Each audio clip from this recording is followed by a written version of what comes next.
Welcome back to Talking Success.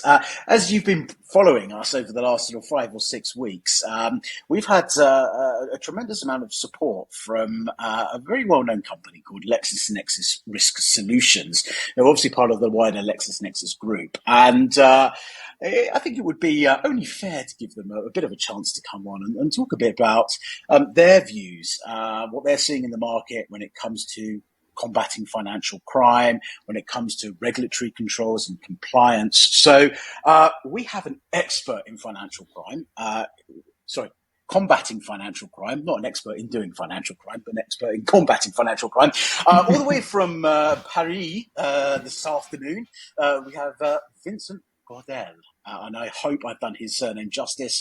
As you know, if you've been listening to this, I really struggle with certain names, especially from the African continent. And then when they throw in a French name as well, it really throws me. But Vincent, listen, thank you so much for coming on the show. Great to have you on board. Before we get into kind of this really serious topic, we're going to try and make it as obviously as conversational and as lighthearted as we possibly can. But before we get into that, I'd love to get a quick introduction, a bit about you, a bit about your career and what you do at LexisNexis Risk Solutions. Sure. Hi, everyone, and thanks, Darren, for having me. Just to make you feel comfortable, you got my name perfectly well, so thanks for that. Really delighted to be part of this fantastic podcast. So yeah, as you said, my role. So I work with LexisNexis Risk Solutions. My role is to provide expertise on financial crime compliance requirements, monitor regulatory trends in the field of sanctions, money laundering regulations, terrorism financing, and all of the connected areas. I've been in the company for 6.5 years, previously working in compliance within the financial sector, different types of institutions, but always with a nexus on those questions on financial crime, etc. And so, yeah, as you said, we are a known global provider of some. Maybe we can kind of get into this, if that's okay, Vincent. I'm sure. I'll just wait for. Sorry, I was just saying, Vincent, maybe we can get into this. And I think when we talk about compliance and we talk about, regulatory controls, when we are talking about things like payments, or we're talking about lending, each country has their own regulatory frameworks that they need to adhere to. But when we're talking about financial crime, specifically around money laundering, actually, there's a much wider regulatory framework around this, which is more sort of a global mindset. Can you talk to us a little bit about that? So what are the difference between local regulations and regulators versus kind of the overarching regulations that apply to every company or every country on the planet? Sure. So I think essentially to keep it at a high level, but it's fair to state, as you mentioned, that different countries may have different tradition and attitude towards banking, towards finance, even towards like legal systems in general. So you may have different functioning in different jurisdictions. But the trick with financial crime and money laundering is that it's a global threat, right? It's a common issue that every country face basically. And so those questions, those risks, they exist for quite a long time, and actually the responses maybe started in the 70s in the US. The first act to fight against money laundering started back then. But fairly early on at least, there was a realization that there was a need for global standards. There was a need for countries to come together and agree on a common set of standards. And actually, the first time that happened was with the creation of the FATF. So I'm sure you it has become a very famous acronym in South Africa. Well, that thing, the FATF, it has. Yeah. Do you know when it was created? It's in operation since 1989, right? So since that time, we had that group, that intention, at least, to address money laundering, organized crime at the international level. And so basically, the idea is that even though different countries have different banking laws or banking systems, we face a common set of risks, and to an extent, we need to adopt a common set of responses in order to have a concerted defense against those risks.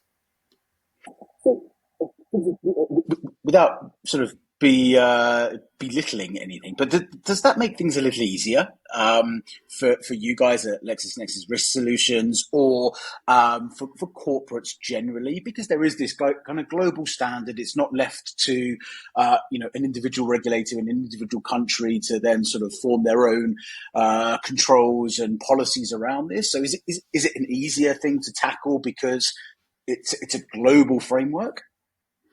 Yeah, I think it's a fair remark. Not to say that it's an easy task by any means, but Yeah. no, but the spirit is the same everywhere, right? You need to, like, the big thing with money laundering regulations is to adopt a risk-based approach, right? So that's a common theme in the entire world. But now, depending on where you operate, in what industry or what geography you operate, the risk will be different, but you still have the need to adopt a risk-based approach, right? So the methodology will be the same, but the outcome will be different depending on where you operate. So yeah, to an extent, yeah, it's useful for everyone to work on a common set of standards, but now they take a different flavor where depending on the exposure. I think there's perhaps a misconception that it's just the banks and the FSPs, financial services providers, that need to comply or need to worry about AML specifically. But actually, when we look at that and we look at the layer down in terms of maybe merchant activity, and obviously there's lots of different types of merchants. But if we're looking at real estate, we're looking at automobiles, we're looking at I don't know, there must be others, but they're the two that came to mind. That they need to be able to comply to these AML standards because, big ticket purchases are made, especially when it comes to property. I was reading something just last week, actually, about, I think it was two ladies in the UK that went on a buying spree of properties for like £20 million a property. And it was because, they found some Bitcoin, but clearly it had come from an unscrupulous source. But the responsibility for combating money laundering isn't just at the banking level. It goes across industry. Did you have a comment on that? Do you have a view on that? Of course, yeah, it's correct, and I think it's an important remark. So if you look at the way the FATF puts it, you have requirements for the financial institution, for the financial sector as a whole, which, to be fair, like, it's pretty obvious that they store the assets, they handle the transfer of funds of assets, so that they are the obvious primary, like the front line to money laundering, for sure. But if you think about it, there are various other professions that may be instrumental in any attempt to make illicit funds look legitimate. You gave the example of the real estate sector. It's pretty obvious that if a real estate professional doesn't look for the source of funds when they facilitate a purchase, they may be facilitating a laundering scheme, for sure. You have this set of professions. So in FATF standards, they are called, it's a very barbaric acronym, it's called DNFBPs, the Designated Non-Financial Businesses and Professions, right? Just so clearly, they could have come up with a better acronym for that, surely, right? That's not. They are not famous for the catchy acronyms. That's for sure. But that the essence of these professions is that indeed certain non-financial professionals are instrumental in any attempt to launder funds. So the key ones are obviously real estate sector, the gambling industry, lawyers, and these companies that provide what they call trust and company service providers. Right, so maybe we'll talk about that later on, but the misuse of legal persons, of legal arrangements to hide who's owning the funds, this is a key weakness, this is a key issue, right? So those professionals also have an exposure to money laundering risks, and therefore they should do something about it, right? So, and you have probably topical in South Africa, but dealers in precious metals, precious stones as well, they can be used to disguise or to move funds across borders more easily. So they also have an exposure and should have some degree of regulation for those issues. Just one last thing, because I think it's very important and very, very interesting. The compliance level, if you look at like today's situation, if you look at FATF assessments, like at the global level, like right now, there have been 170 countries that went through the assessment. So it's possible to look at, like the overall state of compliance at the global level. And those questions about how those non-financial professions are actually scrutinized or required to implement measures, that's one of the burning issues globally. That's one of the weak spots, because that's where, on average, countries comply the least. So you have that weak links, so to speak. So even though, like, in general, what you see is that the global financial institutions, they are pretty well aware of those requirements. They have things in place for sure. Smaller financial institutions, well, sometimes it's lagging a little bit, but the non-financial sector, it's almost always the weak spot. One thing you mentioned there is about lawyers and law firms. Can you hear me? Okay, sorry, Vincent. Sorry about that. Yeah. So, I'm going to pick up on one thing you said there, which was about lawyers and law firms. And I'm not going to describe what I saw, because someone might accuse me of giving, hints away about how to launder money. But I saw something on one of the social media platforms, because I follow things about financial crime. And this individual went through how I can launder money in like 2 days. And he used a law firm to launder money. Okay. And again, I'm not going to go through how he did it. That's not for me to discuss. But it was so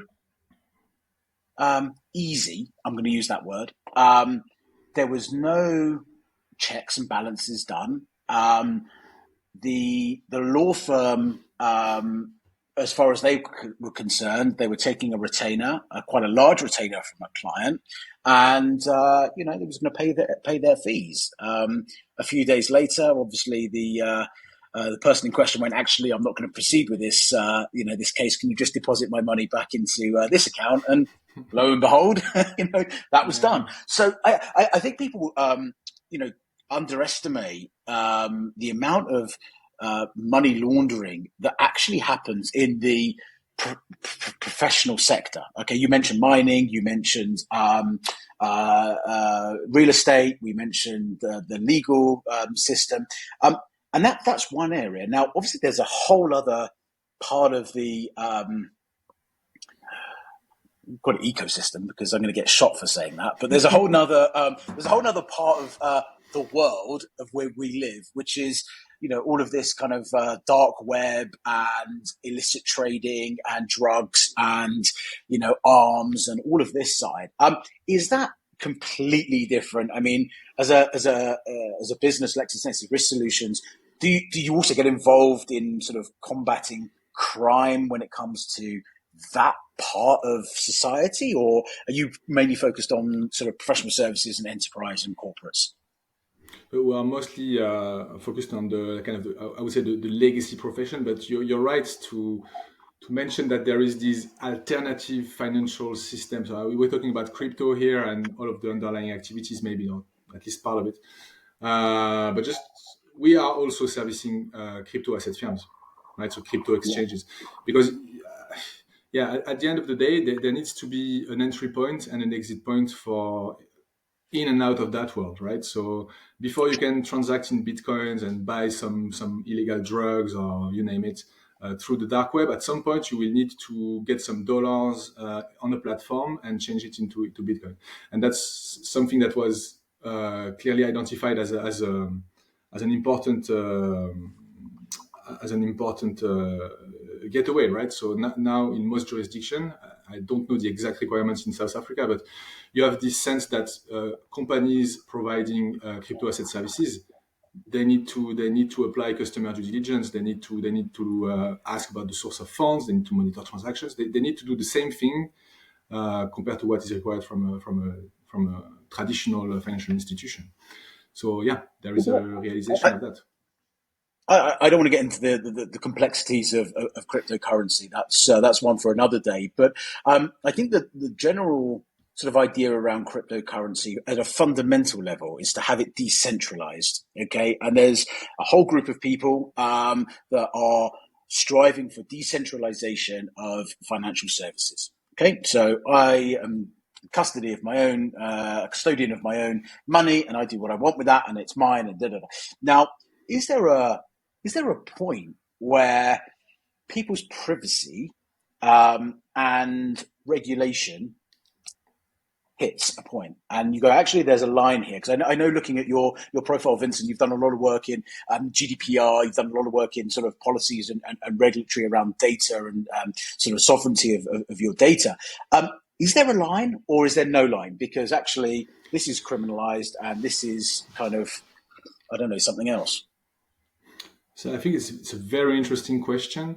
I think you made a very important point. If you have pure decentralization, you don't have like an intermediary that will check you, right? And so basically, from that standpoint, you have a fundamental contradiction between the spirit of cryptocurrency and the way the AML standards are built, because they rely on those intermediaries to be the gatekeepers, right? So there are, in my opinion, that's my personal view here, but you have two ways forward. So first, and that's, I think, what we are seeing right now in the current developments of regulatory responses, is that you re-intermediate crypto, and you require those intermediaries to do exactly like the payment service providers do, right? So, but that's no longer crypto, and actually, you cannot force someone to use an exchange to transact in Bitcoin. If I have as you said, if I have self-custody of my funds, I can send Bitcoin to your wallet, and nobody will will have a view on that, right? Well, except the public storage in the blockchain, but nobody can block it, or nobody can ask me a question, right? And so that's one side. So do we want to mirror the existing standards to crypto? But that requires intermediary, and it will never be perfect. Now, the other responses, and I think more interesting, at least from an intellectual standpoint, is how do we invent new compliance solutions? How do we apply standards differently? How do we have, I don't know, I think in DeFi now you have some contracts that implement Oracle verifications, or that monitor kind of a decentralized compliance solution as well, right? To have things that are monitored as they go, as they happen in the blockchain, and that's may be raised, or maybe addressed differently, at least. That makes sense. And as part of the LexisNexis Risk Solutions product suite, when you are looking at a crypto asset service provider as a potential customer to try and help them navigate compliance and regulatory controls, is it very similar to if you were doing that for a payment service provider?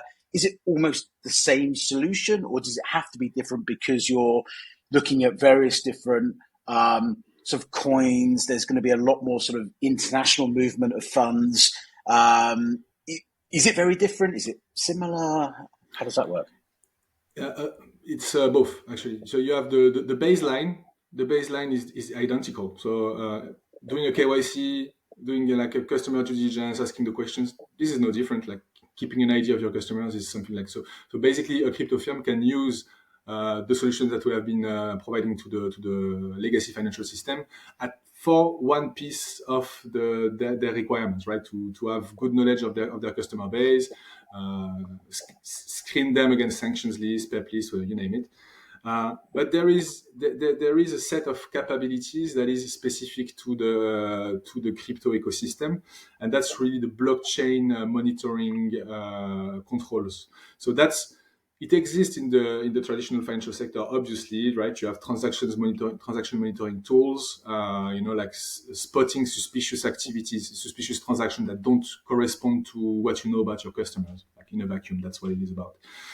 For crypto, to an extent, it's way broader than that, because all of the transactions are in front of your eyes, right? So you have dedicated solutions. That's not something that we provide to the market currently, but you have specialist firms that have built blockchain analytics platforms that they monitor everything of what is going on, and it's kind of an advanced way to monitor transactions, because it's a holistic view of transactions. Cool. Okay. We spoke about AML.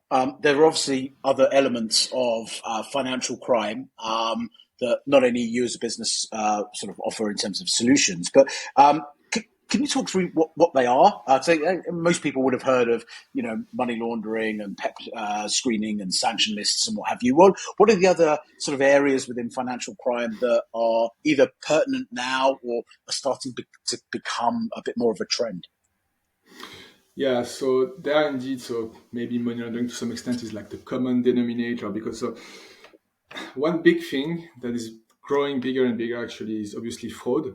But fraud is like directly connected to money laundering, because fraud is basically a predicate crime that generates proceeds that need to be laundered. So you have this continuum of like fraudster scamming someone, getting funds, and now they need to distantiate themselves from the illicit source of those funds. So you have this connection between fraud and AML, and we can rediscuss later. But if you manage to disrupt fraud in the first place, but this is proceeds that won't need to be laundered. So in a way, you help your money laundering controls if you prevent the commission of the predicate crime. So that's one thing, fraud and AML. That's something that we particularly look at. The other element is sanctions. Maybe we'll touch upon that later, but that's an area of immense challenges and growing challenges. Very complex because it's multifaceted, it's fragmented landscape, and the particular aspect of sanctions is really the strict liability attached to those regulations. So I mentioned earlier the risk-based nature of requirements in relation to AML. For sanctions, you can't get it wrong any single time. Otherwise, it's a breach, and you risk enforcement responses that can be pretty extreme. The last element maybe to mention, because you talked about PEP screening. PEP screening refers back to corruption, and corruption is kind of its own animal in a way, because it's an enabler to many other different bad activities, right? So corruption is central because you don't want corrupt public officials to enjoy the proceeds of their illicit dealings, right? So there is also the fight against corruption that is very instrumental to connect in the broader FCC area. Let's take the fraud one first, and then I definitely want to talk about sanctions because it's very topical at the moment. But and I think it probably always will be. But let's talk about fraud. There are obviously lots of different types of fraud. Again, are you seeing more of a threat for sort of cyber security and cyber hacks? Is it more that these days are they getting more sophisticated? I know there was a big sort of thing quite a few years ago about forget the terminology, but a hacker will come in and basically lock your network, and you have to send him Bitcoin for him to unlock. Is that thing still happening, or is that now evolved and it's become more sophisticated? What do those threats look like? So I'll make a quick disclaimer. I don't know what is going. This is not my area of expertise, the fraud, right? So maybe the other guys, but I can try to reconnect it with other stuff. So the fraud threats, they are only getting worse, and fraudsters are really adept at like using innovative technology, leveraging the digital nature of payments, digital services, etc. So chances are that. So right now, like fraud is one of the largest proceeds-generating criminal activities. If you look at different reports from the US, from the UK, it comes on par, if not bigger than drugs trafficking in some of the largest economies already, right? And I don't know if you are aware of that, but that's really a huge problem. Up to a point that it's connected to sanctions, to AML. It's connected to everything, because right now what you have is that you have fraudsters that are organized crime groups. It is being committed at a scale. It's no longer just an isolated fraudster in their basement that do their small scale scam. It's really like you have a state-backed group of hackers in North Korea. It's kind of it's one of the main revenue sources for North Korea, like acts of crypto exchanges. Don't know if you knew that, but it's really like a great portion of their GDP is money that they get from scamming well, actually it's from acts, so it's not like technically just defrauding someone from their proceeds. But the thing is that it has become really like a very professional set of activities. There is an emerging pattern that is pretty concerning. Something called the pig butchering scams. I don't know if you have heard about this one. Yeah. So in these types of schemes, you have organized crime group that trick people to come to a foreign country, luring them into some decent work. But in the end, it's purely human trafficking. They confiscate the passports. They put them in a kind of a sweatshop. They are being trained to go after people to fraud into murky crypto exchange scams. And basically, why is it called pig butchering? It's because it's really it's a scam in the long run. So you spot a target that seems to be. So you look at the social media of that person. You see someone that seems to be well enough, right? And you engage a relationship with them. You tell them that yeah, you are very successful in your life, and after maybe a couple of weeks, you mention that, oh yeah, you found something great on the crypto exchange that gives you like fantastic returns, and you don't push them to invest. But if you have established that relationship, they will want to be part of it, and you start milking the cow that way. Right? Those persons, they will say, okay, I'll give it a little bit. I'll give it a few hundreds, maybe a few thousands, maybe just to try.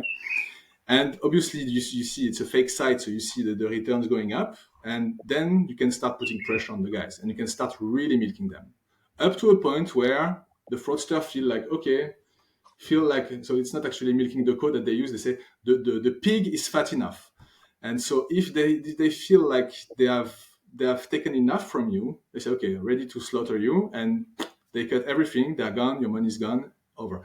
But what's really crazy about this is first like how, in a way, ingenious it is. It takes like it goes over a month. The person that frauds you is actually also the victim of human trafficking, right?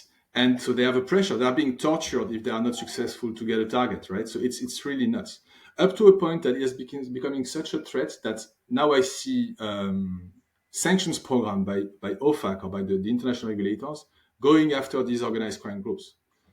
So you see, you have fraudulent activities that trigger sanctions responses back because it's becoming really a threat of a large scale.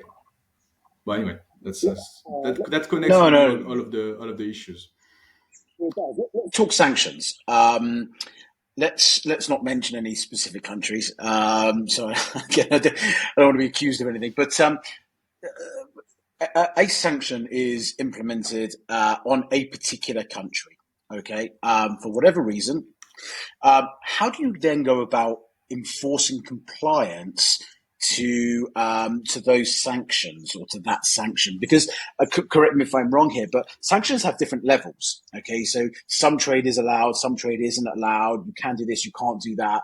But it seems to be very fluid, right? So these get changed quite regularly. How do you keep up? How is an organization supposed to keep up? Is there a set sort of rules going, listen, these countries just stay away from? Or is it a case of, you guys have got some technology and some services that you can offer, which is kind of real time and says, actually, yeah, this is fine. Actually, no, this is kind of like on the red list or blacklist or whatever it may be. How does that work in the real world? So that there are different types of sanctions. So what you refer to, like countrywide sanctions, commonly called embargo sanctions, they used to be the way to go, but increasingly it's no longer about countrywide sanctions, and instead, so we like to name them smart sanctions or targeted sanctions. So you work, instead of a list of countries, you have an actual list of targets, right? So for example, if you go on the US regulator's website, so probably the most important list, or the largest at least for sure, list in the world, if you look for the list of country, they clearly tell you we don't maintain a list of country, right? We have a list of persons, of entities. So the first, like the bottom line for compliance is that you take that list of targets and you make sure that you don't have any involvement with those persons. And if you do, you terminate, you freeze, you report, and then you're clear theoretically. But there are also, on top of that, there are also sanctions measures that indeed don't apply just to a set of targets, and they apply to countries or even to regions. So there are only a handful of those, at least for the US sanctions, but it's not that common that the sanctions measure are what we would call comprehensive restrictions and banning basically all dealings with a particular foreign jurisdiction. So you have the usual suspect, like we can maybe name one country, like North Korea. It's under comprehensive sanctions or full embargo by the international community. So it comes from the UN actually. So the whole international community agrees that North Korea is really a rogue state. Like nothing should go through with them. You can argue whether that is actually the case, but that's the intention at least. But yeah, bottom line is, for the most part, countries want the effect of sanctions to be really specific on a clear set of targets, for the most part.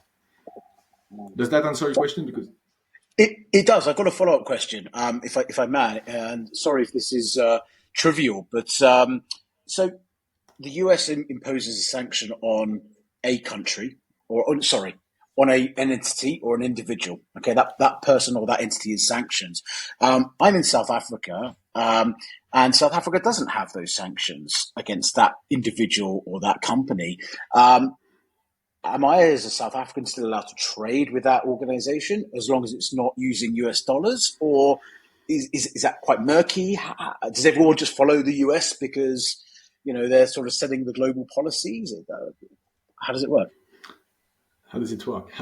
So there are different responses to this question, because there is the legal reality, and then there is the risk appetite of you or your bank, right? So you mentioned, so first, like the easy part, if you are a US person, so you may have, like, what I mean by you may have a direct exposure because you are under the jurisdiction of the US. So here, no brainer, Sure. You need to comply.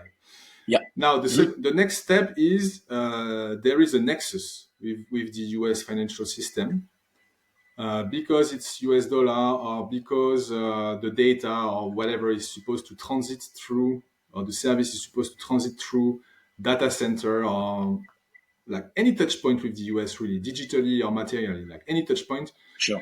Essentially means you're under the hook, you're under jurisdiction by the US. Outside of that, theoretically, you should be clear. However, the US has a last tool in the toolkit. It's what are called secondary sanctions. Secondary sanctions, it's an extra layer of sanctions that they apply on certain targets only. So it's not for every target in the OFAC list, but for certain targets or certain sanctions program, they essentially apply an extraterritorial layer to their measures. And what they say, like, how does that work? Because it's always kind of tricky to understand how that works. In the actual US law, you will have a mention saying that foreign persons are required not to deal with people designated under this regulation, right? And so that translates into the record of the target in the list. I have a mention about secondary sanctions risk. Yes, there is secondary sanctions risk. So essentially, what it means by secondary sanctions is that if you work with the US targets, you may run the risk of yourself becoming a target in the list. So just by the threats of becoming yourself sanctioned because of your dealings with the primary target, the incentive in general is to everybody stops dealing with those persons. Just the threat of becoming sanctioned. I've got probably one last question for you, Vincent, which is, what are the risks? Okay, what are the penalties? Okay, so let's take South Africa, because that's what we're talking about kind of today. A company in South Africa doesn't comply, or has a maybe has some compliance, but it's circumnavigated or it's not robust enough. And there's an investigation, and it comes out that there's been money laundering that has come through that business. Okay, deliberately or not, that's irrelevant. What are the penalties? Is it too late then to sort of retrospectively go and sort of plead apologies and go and then put in sort of systems and processes in place to ensure this again? How serious is this from a business perspective? So I don't know the local rules. I don't know exactly how much your risk. What I can tell you, I can give you a generic answer. Kind of, please, yeah. It's really part of the solution to have at least the prospects that you will get heavy fines if you're caught. If you are caught, if you don't comply. Back to your earlier question on the lawyer. That okay, they take a good fee. They do the operation. You can't assume professionals to do the right thing or to care for preventing money laundering, etc. Personal opinion, but you need to have a fear, or at least an expectation that if you screw up, you will get caught. And if you get caught, you will pay a hefty price. So basically, it's about providing the incentive, like the cost of non-compliance exceeds the cost of compliance, right? So the answer would be that, and actually it's part of the standards, that deficiencies should be subject to dissuasive fines. Right, so you need to have an expectation by the private sector that supervision is effectively happening, and that if the supervisors sees some deficiencies, there is a price to pay. So the price will be the direct fine, the cost of remediation, something that we often overlook, but that can be massive. To get all things in order. If you have really overlooked those topics for a year and have grown into a big business, just to get things in order, that can be a massive cost. The loss of trust from your counterparties and like all of the relationship that you need to rebuild, etc., and reputation towards the public. So there's really, and there should be, in my opinion, there should be a hefty price to pay if you really break those rules and don't keep up with those requirements. Because there may be people listening to this podcast thinking, maybe they've got a small fintech, or they may have a real estate agency, or they may be lawyers with a small law firm, and going, hang on, I haven't got hundreds of thousands of dollars or rands or whatever currency we're talking about to go and invest in these really complex, AML solutions. Where do they go? Are there sort of other service provided? Maybe LexisNexis Risk Solutions has something, for the SME market. I genuinely don't know. But are there sort of solutions available to SME businesses that will help them navigate these types of complexities and to ensure that they are as compliant as they possibly can be without having to have, a 3-man or 3-person law firm having a chief compliance officer, right? How does that work in that part of the market? Obviously, it doesn't have to be. You can't expect a small fintech to have the same program as a huge bank. That's for sure. But what you need to have is a commensurate response to your exposure to risks. Right? It needs to be commensurate. What I mean by that is that it's, in my opinion, a very bad strategy to just bury your hand in the sand and hope that those issues never touch you. It's better to integrate that into at the early stage, right? That's part of the initial equation, and the longer you wait, the more painful it will be to sort things out. So back to your initial question, of course there are some simple solutions that you can use to check that you are not dealing with someone that is on the US list for involvement into human rights violation, or a known terrorist, or proliferator in dangerous weapons, or you name it, right? Yeah. At the end of the day, those subjects, those risks, this is serious. It's really about making our economies healthier, more secure. So I think it's not theoretical, and it doesn't have to be very complicated, but you need to realize that depending on your profession, you have an exposure, and therefore just face it and implement the right responses to get some assurance. Well, thank you. I think that's useful advice to anyone that's listening here that maybe isn't working in a large corporate and doesn't have sort of big compliance teams and what have you. So thank you. One thing I'm going to mention just before we go. Yeah, sorry, go on, Vincent. Yeah, if you've got something to add, go for it. Yeah.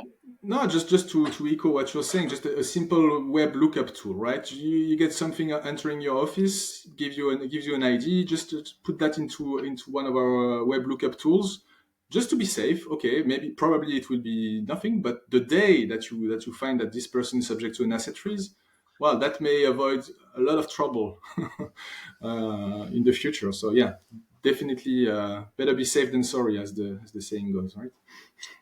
Absolutely, I couldn't agree more. On this subject of financial crime, Vincent, I wasn't sure if you're aware because you're obviously based in Paris, but we're running a conference or an exhibition actually later on this year with LexisNexis Risk Solutions as one of the key partners called Decoding Financial Crime, with a focus here in South Africa, and we have convicted money launderers who are now reformed. We have a former detective who spent his entire career combating and finding financial criminals.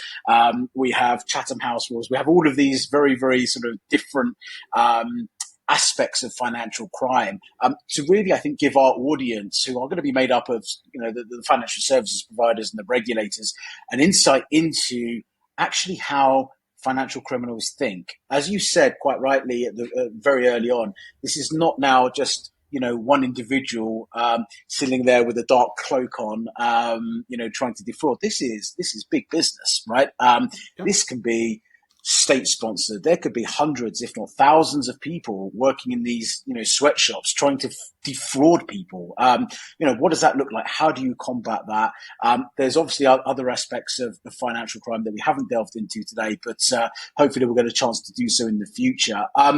I'm going to put some links to a couple of the resources you mentioned at the bottom of this. And I think my message to anyone that's listening to this, whether you're working in a corporate or you're working in a startup or an SME business, is, as Vincent said, just doing a quick lookup at the very basic level. It's better to be safe than sorry. We're not talking here about a slap on the wrist. We're talking here about serious implications for you as an individual and you and your business and anyone connected with that. So, please take this very, very seriously. It is something that we need to, as an industry, as a global community, work together to try and combat. Because, as Vincent was saying, this is not just about a bit of money that's being laundered. This is about human trafficking, wildlife, which we haven't had a chance to speak about, but hopefully we will do in the future. This is about arms dealing. This is really, really important stuff. So please, follow Vincent on LinkedIn. I think that's the best place to find him. I'll put a link as well down there. And if you've got any questions off the back of this podcast, feel free to drop them in the comments or drop them in the question session, and I'll loop back with Vincent and his team, and we'll try and get through as many as we possibly can. But Vincent, I just wanted to say a big thank you. This is Thursday, the 28th of March, just before the long weekend. So thank you for taking the time.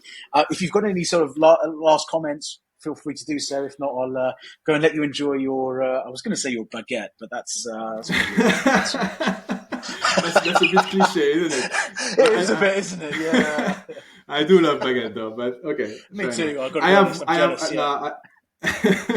have one last note, because so obviously everybody is talking about like the grey listing of in South Africa, and I would like to look at it positively, because I think it's the great occasion for this to be a wake-up call in the country about these issues, right? So let's look at it collectively. Let's face it. There are some issues. We are not doing everything correctly, and it takes a collective effort. It takes a cultural change, and so it's really it's timely that okay, we do better against financial crime. Absolutely. I'll conclude on And, that note I think, of hope, right? Let's. yeah, listen, we could talk about the grey listing another time, but I think, what we have seen is, industry, governments, everyone coming together to not only to ensure that South Africa comes off of the grey list, but to ensure it doesn't happen again. And I think that's the most important thing is, take the lessons that are learned, make sure we make some changes, make sure that doesn't happen again. And then we, hopefully South Africa has a brighter future on the international stage. Yeah, it takes a team to fight these very organized actors, and yeah, we stand ready to support the private sector or regulators if they need us. Yeah, we want to be part of the solution because again, very important solutions need to be found. Absolutely, Vincent. Thank you very much. I'll say au Thank revoir, you. and I can't say have a nice Easter in French. That's au revoir is about as best as you're going to get from me. I'm a French. So it's a joyeuse Pâques in French, and yeah, I wish you a very happy Easter. Thanks for having me, Darren. It was a pleasure speaking with you. My pleasure. Thanks, Vincent. Thank you. Speak soon.